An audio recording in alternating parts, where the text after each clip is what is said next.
Hello mga kapigi, kumusta kayo?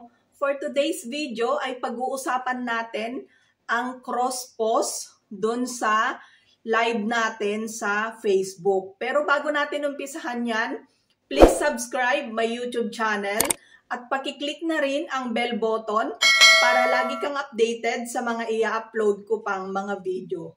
So ano nga ba ang cross-post? So alam naman natin na madami na at masyado nang mahigpit ngayon si Lola Meta sa mga ina-upload natin. Pero minsan, mapapansin nyo pag nagla-live tayo, merong naglalagay na notif dun sa taas niya pag nagla-live tayo na cross-post ng video.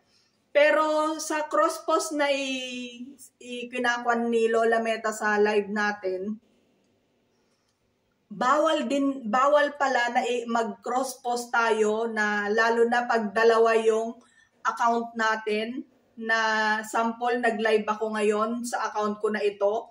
Then cross-post, ikukuan mo ulit dun sa another na account mo. Yun yung ibig sabihin ng cross-post, pero bawal pala yun kay Lola Meds. Pero ewan ko kung bakit pag nagla-live tayo may nakalagay na cross-post. So minsan hindi natin maintindihan si Lola Meta dahil sa sobrang higpit niya na, ang dami ng bawal.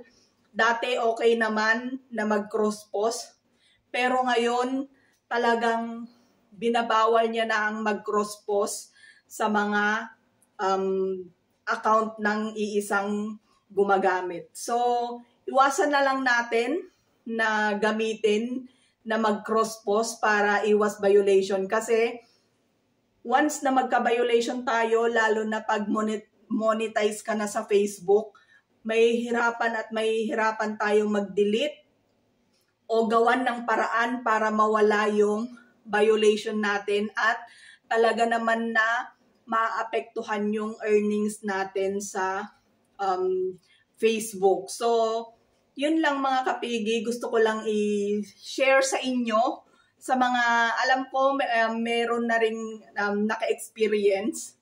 At yung iba, gusto kong i-share para naman aware din sila at alam din nila para makaiwas violation na rin. So, yun lang mga kapigi. Kung meron kayong tanong, comment nyo lang, then sasagutin natin sa next video. Maraming salamat mga kapigi!